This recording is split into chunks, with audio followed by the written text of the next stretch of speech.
Hi, everyone. We're here, my teaching assistant today, um, and we're going to discuss feminist analysis. And she is an expert on feminism. So she has insisted that we are going to uh, discuss feminism. Is that right, Kitten? We're going to discuss feminism? Okay, let's get started. So, in this chapter, chapter 8, Feminist Analysis of the Media, the chapter briefly introduces the concept of feminism, dispels some myths, and correct me if I'm wrong, please, and at any point, Kitten. So, it gives a brief history of feminism and introduces the ideology of feminism, the theoretical standpoint. And then the remainder of the chapter discusses how we can, through the feminist lens, we can come to look at media with a feminist critique, and we'll discuss the big issues that within feminism, at looking at the feminist critique. So, firstly, an introduction to feminism. I view feminism, the history of feminism goes back very far. In ancient Greece, we have Antigone, the Sophocles play Antigone, and Antigone is often discussed as the founding text of feminism.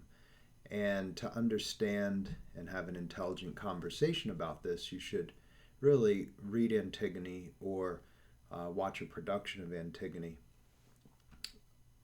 I'll look, hopefully I'll remember, and I'll look to include a link to this. This is where my teaching assistant has taken her podium, as you see over here, right?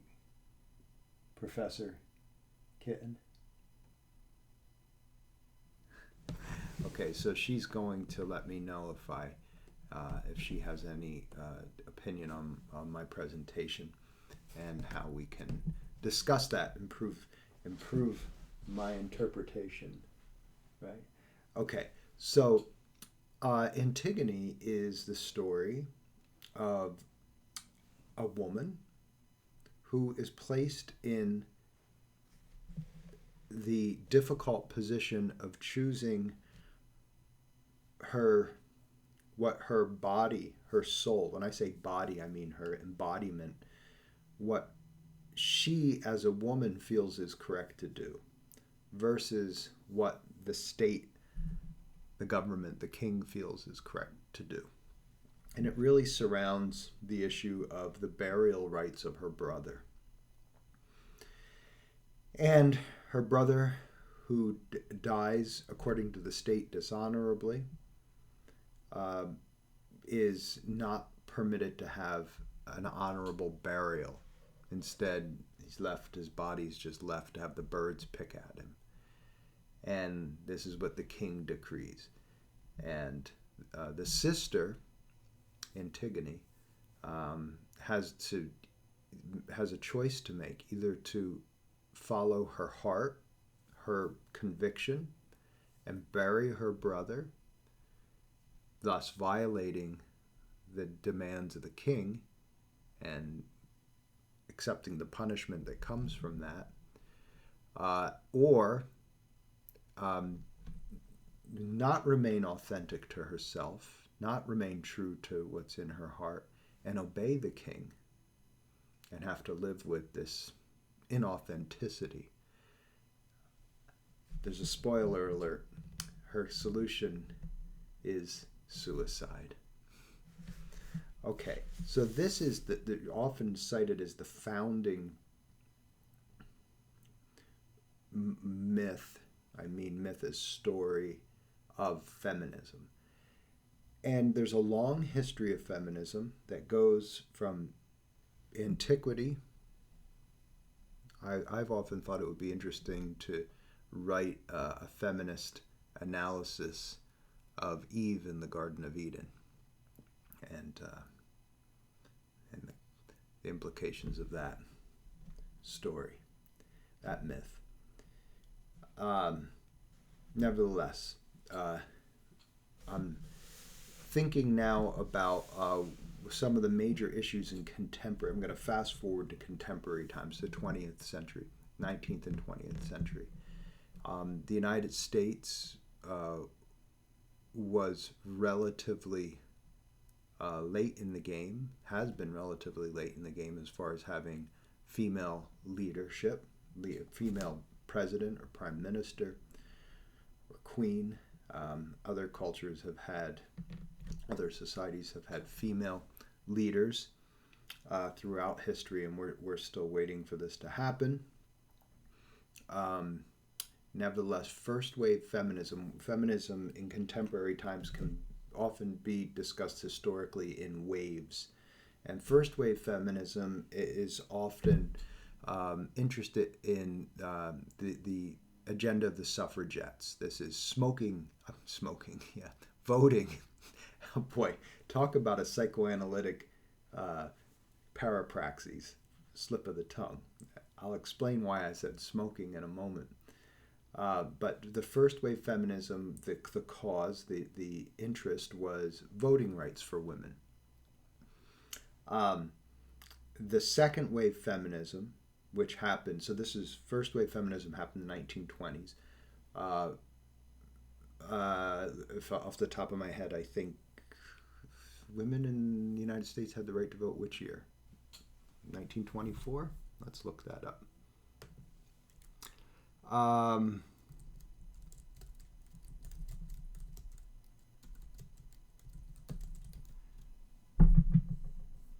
Let's see what the mastermind Google has to say. Kitten, what year do you think it is?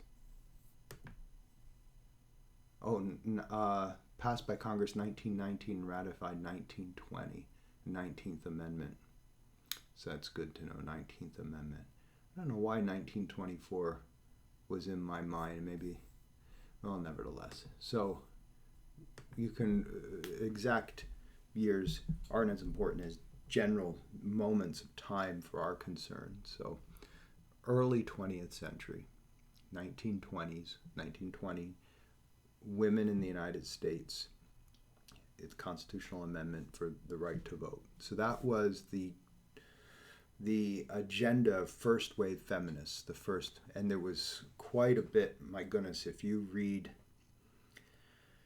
go through the newspaper archives, newspaper.com, or read books of this period, you have quite a heated, angry resentment of many men against women having the right to vote, that this is going to be a very disastrous outcome.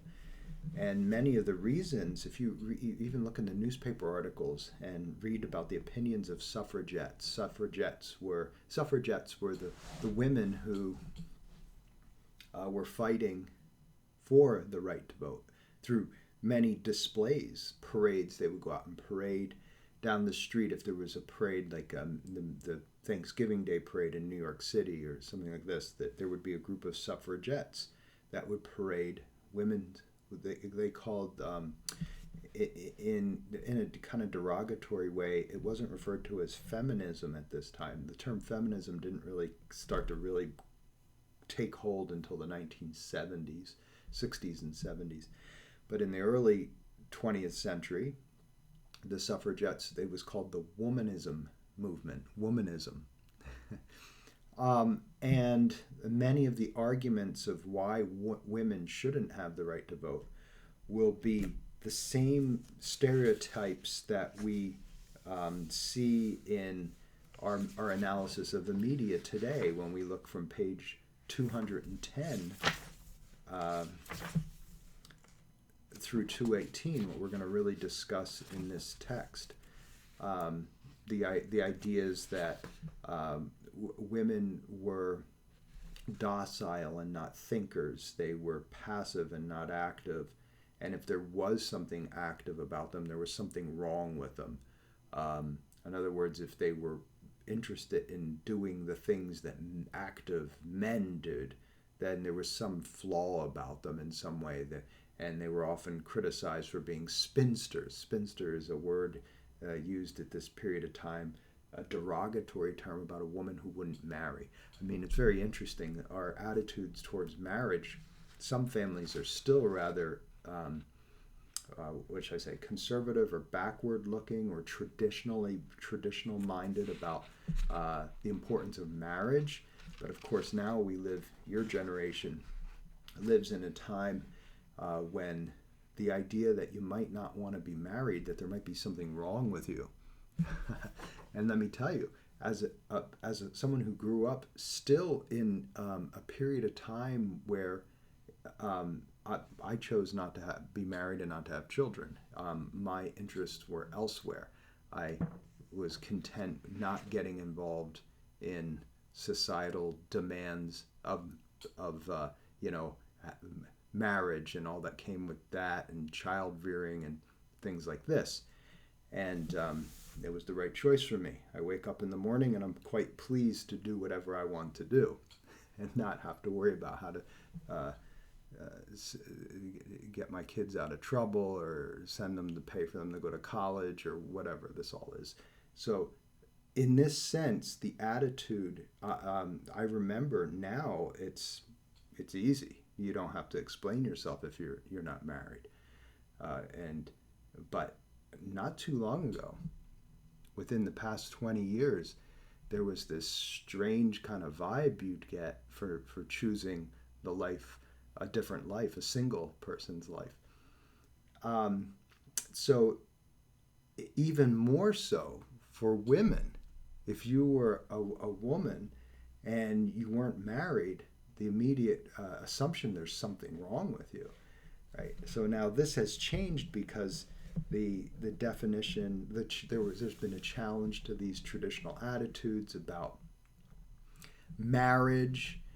There's a difference between marriage and companionship. You can have a companion, but that's different than marriage. Marriage has some kind of like legal binding that for more traditionally minded folks, maybe people in a more conservative traditional worldview, view marriage as some sort of legitimation of the relationship.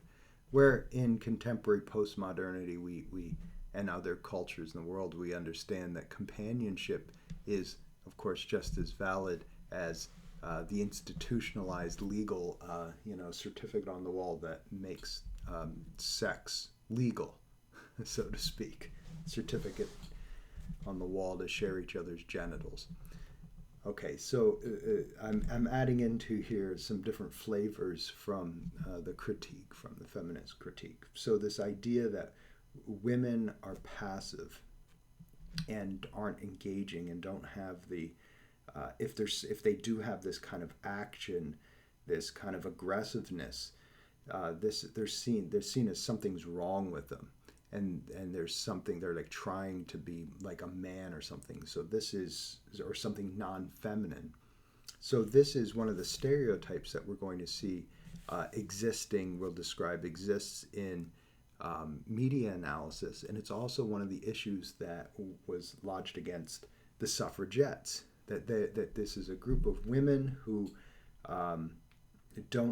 who are more masculine, and their assertiveness and their willingness to get out and fight for their rights to vote was seen as some kind of character flaw in first wave feminism. Also, public versus private. The place of the woman in this view was at home, being the caretaker, nurturing the children. Not activism and politics. It's an issue that we investigate in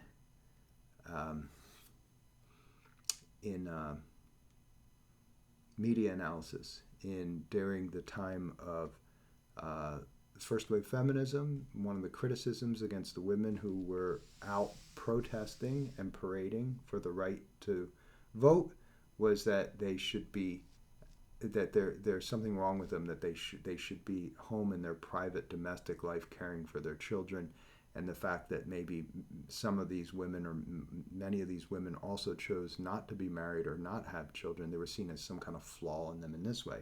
Logical versus emotional. Women were attacked as not being logical enough, not being thoughtful enough to vote, that they would vote on emotion. And also, well, I think that's enough for this example. There'll be some more for our media critique. So that's first wave feminism. The issue is the right to vote. So after the right to vote was achieved, the story about cigarettes. This is an amazing story. So these suffragettes wanted to find a way to get their message across more forcefully, to really send home the message and to get people thinking about women having the right to vote, which ultimately was going to take men to vote this into existence, this amendment into existence in the United States. Well, they decided to turn to a psychoanalyst. Actually, there's a step before this. They decided to turn to a public relations firm. The public relations firm, a PR, like a PR advertising. And at this time, advertising and PR was dominated by psychoanalysis. And probably the leading figure in PR at this time was a guy named Edward Bernays. And Edward Bernays was very powerful, very influential, and he was also the nephew of Sigmund Freud. The link between Bernays and Freud and history of politics in the United States is beyond belief. And I'll just touch into giving you another little piece of information. Rupert Murdoch, who was the media mogul, his daughter is married to the great-grandson, Matthew Freud, of Sigmund Freud. There's this very interesting connection that continues between psychoanalysis and media on a political level. So Edward Bernays, the feminist suffragettes hire Edward Bernays to help them to get their point across. Bernays had also done campaigns for cigarette smoking. He's the famous mastermind behind sending out questionnaires to doctors, asking them something as simple as is a high protein breakfast better than a low protein breakfast, and they unanimously answered as yes. So then he, on behalf of the egg and pork sausage farmers, they did a campaign and a media campaign to increase the sale of eggs and pork and transform the idea of the American breakfast into this high protein thing that doctors overwhelmingly recommend. That he was the mastermind behind this, but he was also the mastermind behind the suffragette movement. And I think it was a Thanksgiving Day parade in New York City. And I think it was the Macy's Thanksgiving Day parade. And a group of suffragettes were walking, and right when they got to the press booth where all the cameras were, they all hiked up their skirts, showed these very sexy nylon stockings, and there was a garter belt with a little metal case. They all at once opened up the case and pulled out a cigarette and lit it in defiance. And they called these torches of liberty. Now, this wasn't about smoking, but smoking, just like today, adolescents get into smoking or vaping or whatever, and it's an act of defiance. And instead of calling them cigarettes, the suffragettes called them torches of liberty. It became a symbol of liberation that they used. So the smoking woman was a sophisticated, intelligent, active, aggressive, powerful woman with a torch of liberty, a cigarette. And this goes back to Edward Bernays consulted a psychoanalyst, and the psychoanalyst explained that a cigarette is a phallus. It's a symbolic phallus in psychoanalytic lingo, and that by having a cigarette and smoking it, it would be a demonstration of phallocentric power. Like we are now the powerful ones. Not only that, you're burning it, you're sacrificing a ritual, and it becomes you through the ingestion, totem and taboo, civilization and its discontents. Fascinating story. I'll put a link to some of this in for you to watch. So that's first wave feminism. That's why I made the slip of smoking, because there is the torches of freedom, torches of liberty. Second wave feminism came in the 1960s and 70s. This is when women, 50s, 60s, and 70s. This is after World War II. After World War II, of course, during World War II, all the men were drafted to go to fight the war in Europe and in the Pacific Campaign, Pacific Theater. And who was left? The women to do all the jobs. Rosie the Riveter, all these women taking on traditional men jobs called into question the role of women being in the house rather than being out in the workforce. Women repaired airplanes. Women built airplanes. Women drove trucks. Women became laborers because the male labor force, it was in support of the war effort.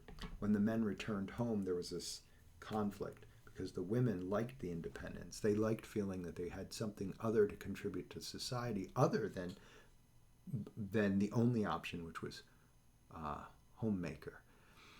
And so the men saw this as a problem. It actually changed the entire economic system in the United States, because suddenly, whereas before you could have a single income family to support itself and live comfortably, the economics of things shifted when both people started working, and instead of making, because there was two incomes coming in, then inflation started and prices of things went up.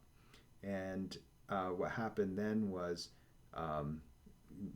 it became, and over time it became necessary for a two-income family to survive. One income for most jobs couldn't afford what the inflation effect had brought about at that time. So second wave feminism was a fight for women's right for equal pay and equal employment. It's a fight that still goes on today. However, today it's not the main focus as it was in second wave feminism. Women work now. Women have careers. There's still a fight for equal pay.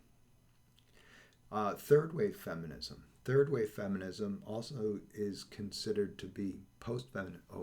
Second wave feminism, this is where you would find an element. There was always this element, but a militant kind of feminism, a feminism that wasn't as much that was about equality, but saw that there was there was an element, a militant element that was actually like anti-male, but that was a fringe aspect of feminism.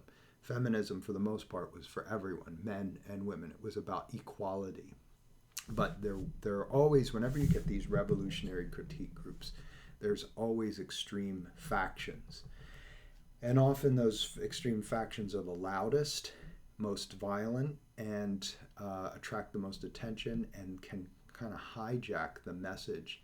And we see this today in many of the different groups that are isms, any type of ism or any type of social awareness groups that today it's bigger than even the 60s perhaps. But you always get this element where the person's ego gets involved. Repeatedly we see this happening, and you end up with problems, things that extend beyond equality and turn into the movement or a person within the movement or a group within the movement becoming the monster that they're fighting. Nietzsche warned us about this. When you look into the abyss looks back at you. And we always have to make sure that we don't become the monster that we're fighting. And this happens repeatedly in history. So third wave feminism became also known as post-feminism, and this was a re-embracing, re-exploration of things, psychoanalysis and Freud, a reconsideration. So Freud had become like the enemy of second wave feminists, where incidentally Freud was used in first wave feminism to get the message across. Second wave feminism became hostile towards Freud and his implications of Oedipal complex and penis envy and things of this nature. And of course, Karen Horney and Lou Salome became two very vocal psychoanalytic feminists who, in some ways, challenged some of the views of psychoanalysis from within the psychoanalytic framework. Karen Horney is brilliant. I suggest you get this book right here, Theories of Personality. I have Horney's complete writings down here. You can even get them on audiobook today, and she's a brilliant feminist psychoanalyst. She proposed the idea of womb envy, the idea that men at a subconscious level or an unconscious level are resentful of not being able to bear children. So then in the post-feminism, third wave feminism, this starts to get involved with some of our contemporary issues. Feminism like branches out and becomes more about gender studies and about gender and the fluidity of sex and the entrance in the conversation of intersex and transgender and all these. It's become the issue of today. So this is like post-feminism, third wave feminism. So what we're going to look at in the documentary you're going to watch, Misrepresentation, excellent documentary, we're going to focus on, in this post-feminism, this third wave feminism, one of the biggest people you should read is Judith Butler. And Judith Butler not only wrote the famous book Gender Troubles, but she also wrote this book, which Antigone's Claim. And this is basically a rewriting of psychoanalysis, which is based on the Antigone story rather than the Oedipus story. So Butler takes psychoanalysis and rewrites it from the perspective of feminism. So this is post-feminist. Okay, that being said, that's a little overview that you'll read about in your text as well. Great book to get is Introducing Feminism by Icon Press, little comic books that I send out for you. It's brilliant recap of feminism. Okay, so gendered stereotypes in America. So I'm looking now at page 210. Ott and Mack, don't forget, of course, to reference Ott and Mack. Exceptions, gendered stereotypes in American media. They say exceptions exist for every rule. Recognizing exceptions is the mark of quality of scholarship and true understanding. With that in mind, the stereotypical images of gender we discuss in this section signify some of the general overreaching historical trends within the media representation most apparent in feminist criticism. They are by no means absolute truths. Contemporary American media landscape is far too diverse to fit only within the narrow range of these stereotypes. As archaic as they may sound, however, they continue to thrive in media today, and concentrating on them should provide a useful initial glimpse into the process of feminist analysis. American society features historically entrenched understanding of gender that conflates men with masculinity and places them in opposition to women and femininity. This is a dichotomy. And remember, in postmodernism, there's always, in the postmodernist tradition, there's always this discussion of deconstructing binary opposites, of always looking for the third term, something other than what we take for granted to be the two options. This is one of the limitations of thinking. Intelligent people look beyond the only two options that are being offered and think for possible other interpretations. As we see this schema manifested in gendered stereotypes in the media, that function as complementary inverse of one to the other, like a dichotomy, either or thinking. In general, stereotypes of men and masculinity are defined by power, significance, agency, and social influence. Stereotypes of women and femininity are defined by powerlessness, insignificance, passivity, and limited control. Though these trends construct narrow gender norms in the individual members of both sexes, they also reinforce particular systems of power and tend to support the domination of men over women. For the four interrelated stereotypical binaries we focus on in this section are active, passive, we've discussed that, public, private, we've discussed, logical, emotional, we've discussed, and sexual object, sexual subject, which we did not yet discuss. So that being said, I want to bring to your attention just one, put this back on my shelf. I'd like to bring to your attention one of the favorite topics of media analysis with feminism, and that's the Disney productions of all the fairy tales, the Grimm fairy tales, which have often, this is a big part of psychotherapy as well, the idea that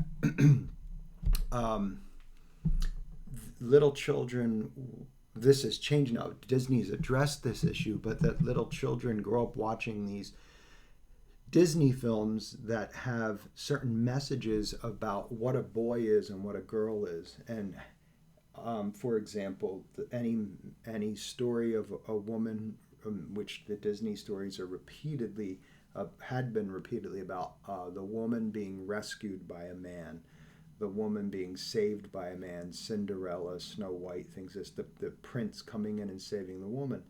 And it created this princess kind of illusion of young girls that their goal was to find a man to save them. In recent times, Disney, because of feminist backlash, Disney has gone out of its way to really present empowered women, women who, in some cases, in very kind of obvious and blatant ways, reject the man as a helper or a savior or a rescuer, someone they only need themselves. And of course, Disney is, from a media analysis point of view, from a point of view of Marxist analysis, Disney is not merely responding to what is right or ideology or what is wrong. They're responding to economics. There are repercussions for not accepting this ideological position. So changing their product to appeal to that market is going to increase the chances of their economic viability and survivability in a changing marketplace. By sticking to the old stories, to the old ideology, and ignoring the criticisms of feminism, would have constricted and limited their audience rather than expanding it. So for the folks who want to, who have a certain ideological position, they can watch the old stuff. They can watch the Cinderella and the Snow White and things like this. And for the individuals who are probably more liberal-minded, or follow in this more liberal tradition of today, they are going to embrace the newer Disney productions that celebrate this. So this is an example. Most recently, we have the Barbie movie. And the Barbie film has become center discussion for feminism, because the film actually does some rather interesting things in critiquing this active passive, public private, logical emotional, and subject object. There's a lot of ideology wrapped up in the whole Barbie film. And remember, the people in the Mattel people at Barbie were working very hard to shed a negative image that feminism had proposed about Barbie, about body image issues, about hair color, skin color, eye color, about, but we can still get into a Marxist analysis of materialism, and even I would love to do a Buddhist analysis or Zen, Taoist analysis, Eastern philosophical analysis of the dangers of getting so wrapped up in your gender identity, getting so wrapped up in your ego that it becomes something that takes you over in its own right. This is very fascinating. Of course, in Buddhist psychology, which we aren't discussing in this course, but I'm just going to hint at it here. In Buddhist psychology, the goal isn't to strengthen your ego. The goal is to forget your ego, to forget and just be, and not get don't get so involved in the game that the involvement in the game prolongs it. Okay, so active versus passive. Let's see, I'm on page 211 in our text. Mainstream media representations of men are often marked by strength and activity. Advertisements tend to depict men engaging in sports, working with tools, driving powerful vehicles, and the models in these advertisements are often full of vitality, in good physical shape. Images of women, on the other hand, tend to emphasize passiveness and weakness. Female models often simply sit or stand beautifully to advertise their product, and many of them possess dangerously underweight figures. The general contrast between men and women in advertising is striking, but its repetition across many different kinds of ads makes it seem normal. Notions of power and physical prowess begin to define masculinity and being a man in American society, while femininity and being a woman are tied to passive acceptance and helplessness. Growing up, I grew up in the pop culture of the 80s. I'm thinking of films like The Breakfast Club, Pretty in Pink, St. Elmo's Fire, all these classic 80s films that I would imagine your parents probably force you to watch. There's a lot of interesting things going on in those films. They are so markedly different in the portrayal of men and women than today, young people today in films. And again, in the 80s films, you have a lot of this, that women are very oftentimes in a passive position, and they are seeking to achieve love from a man, acceptance from a man. I think, by the way, Pretty in Pink, I wrote an essay called Pretty in Pinko, because you can do an entire, the story of Pretty in Pink is Marxism, right? But what do you have here? You have a woman, this Pretty in Pink from Feminist analysis, very interesting, because what she's actually doing is rejecting the social, we're coming to terms that she's not allowed into a social world, a certain world of social affluence. But the way in, there's actually two ways in. Through love, relationship, she wins the guy who is from the affluent family, thus being enveloped in achieving that social status, even though she's from the wrong side of the track with a lumpen proletariat father and etc. But the other thing is she finds agency within herself, and her friend, the record shop owner as well, she's an empowered businesswoman. They're both empowered, and they're kind of in Pretty in Pink, she's designing she's self-creating herself, which is a feminist ideal. She's making her own dress, she's finding her own fashion, she's a self-made woman, and she's not she goes beyond, she transcends the need to be accepted in this, and instead she meets in the end on equal terms through love and through authentic self-possession. It's this metamorphosis takes place in Andy.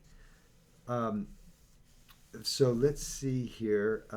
That is active versus passive. So look at the media text and describe whether or not active, how the woman is being presented and how the man is being presented as active versus passive. Does it fit the stereotypes that that have been in place, which are now crumbling apart? But this is part of what they call the culture wars. It's part of what is the divide between whether or not you're a Trump voter or a traditional Republican voter or a moderate traditional Democrat or an extreme liberal Democrat. It's not just two parties politically, ideology. There's four at least.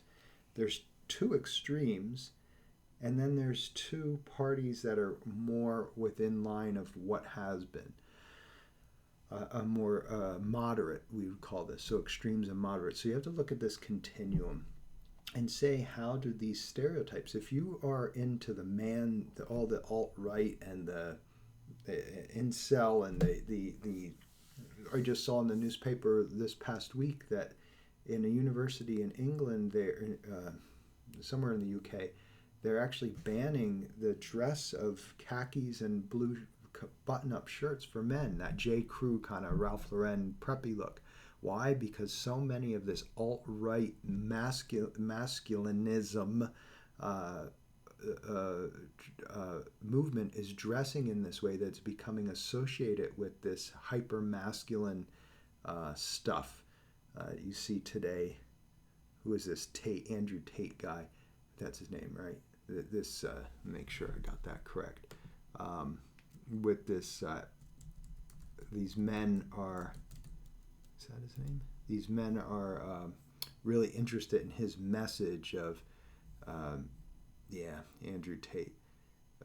His message, which is very misogynistic, but he has convinced men with certain insecurities that they have to preserve this masculinity, and it's actually a very toxic message that he sells in a very effective way to men who feel threatened by their loss of power, which is unnecessary to feel threatened by this. So we look at the next page 214, logical emotional.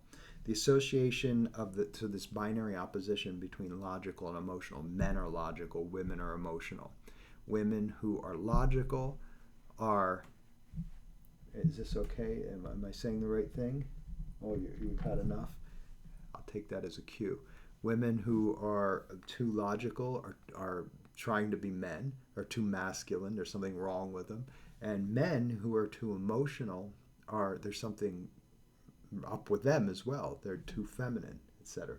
Okay, the association of the public working sphere with men and the private domestic sphere with women feeds into a third related gender binary, logical emotional. Traditionally, media texts have construct logic as a masculine trait and emotion as a feminine one. The masculine public sphere is related to politics and decision making. So masculinity is marked by the kinds of rational thinking associated with these processes.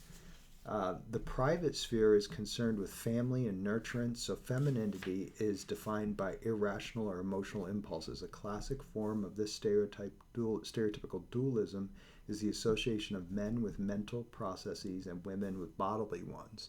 And the effect of the perception of the gender is very much the same. So keep in mind here that when you see an advertisement or a song lyric, or the artist, how the musician presents themselves on stage,